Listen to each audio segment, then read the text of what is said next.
Hospital बंद करो, बंद करो। सुरेश कुमार को न्याय दो, सुरेश कुमार को न्याय दो, सुरेश कुमार को न्याय दो। एक आवाज उठा करके एक मुस्लिम महिला के साथ बलात्कार हुआ, उसके आवाज को उन्होंने न्यायिकता और धर्मनिष्ठ रूप से उन्होंने अपने समाचार पत्र माध्यम से, अपने चैनल के माध्यम से उन्होंने उठा करके उन्हें न्याय दिलाने का काम किया।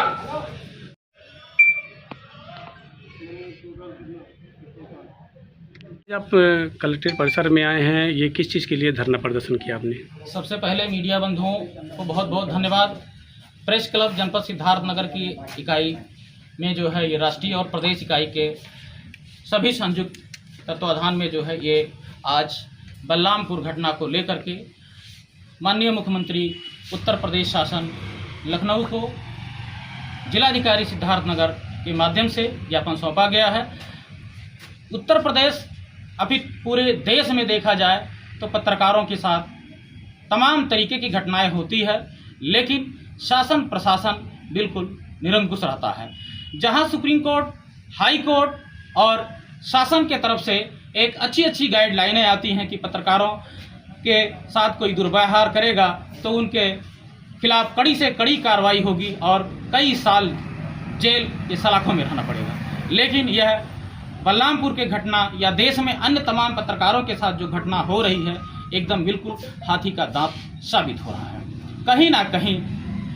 ये पत्रकारों का दबाने का काम किया जा रहा है, जो बिल्कुल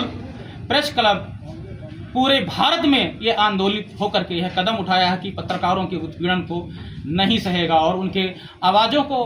बनने के लिए स्वयं आगे पूरे भारत अपित नहीं पूरे विश्व में लड़ाई लड़ने के लिए कटिबद्ध है।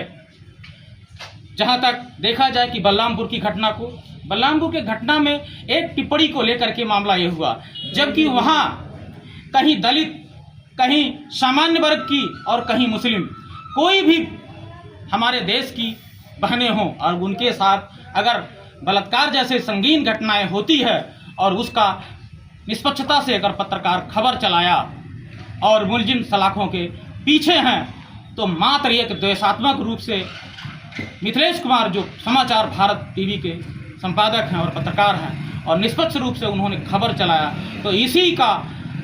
बिल्कुल द्वेषात्मक रूप लेकर के उनके खिलाफ FIR दर्ज कराया गया, जो बिल्कुल यह पूरे देश में पत्रकार समाज को बिल्कुल ये लोग पत्रकारों की आवाज़ को दबाने का जो काम इनके द्वारा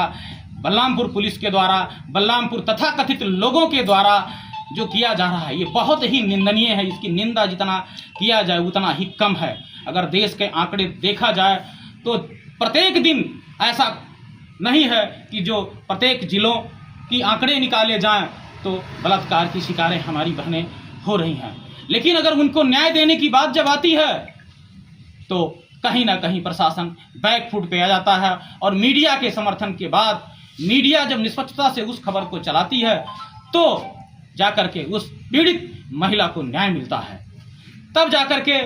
वह न्याय के मंदिर तक वो पहुंचती है। जहां तक देखा जाए हजारों दर्जनों केस न्यायालयों में अभी भी अपराध से भरे हुए हैं, लेकिन उस पर भी कोई कदम नहीं उठाया जा रहा है। प्रेस क्लब जनपद सिद्धार्थनगर की इकाई पूरे भारत वर्ष में ये फैली हुई है और प्रेस क्लब यह मांग करता है कि जो बलरामपुर में मिथिलेश कुमार के साथ जो घटना हुई उसको, उस घटना में जो मुकदमे लिखे गए उसे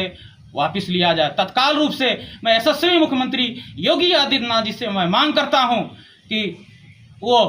पत्रकारों के हितों में अच्छा कदम उठाएंगे और वह बलरामपुर की घटना की जो पुनरावृत्ति हुई है, जिनके द्वारा ये मुकदमा लिखाया गया तथाकथित रूप से उन्हें जेल के सलाखों में प्रेस क्लब मांग उठाता है कि भेजा जाए ऐसे तथाकथित लोगों को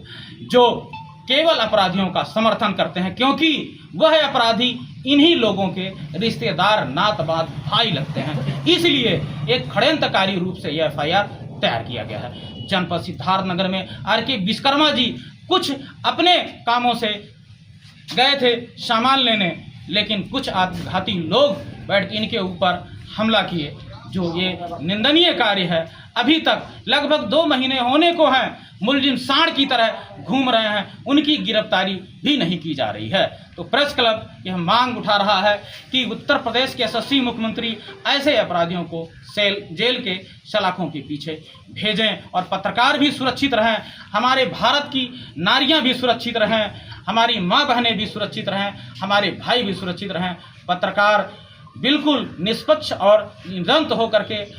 खबर को चलाता है और पत्रकारों के खिलाफ मैं मांग करता हूं उत्तर प्रदेश शासन से, भारत सरकार से, कि पत्रकारों के खिलाफ बिना जांच किए कोई मुकदमा न लिखा जाए। यह मेरी प्रथम मांग है और बलरामपुर में जो घटना घटी उस मुकदमे को वापस लिया जाए। इन्हीं के साथ मैं सभी को धन्यवाद।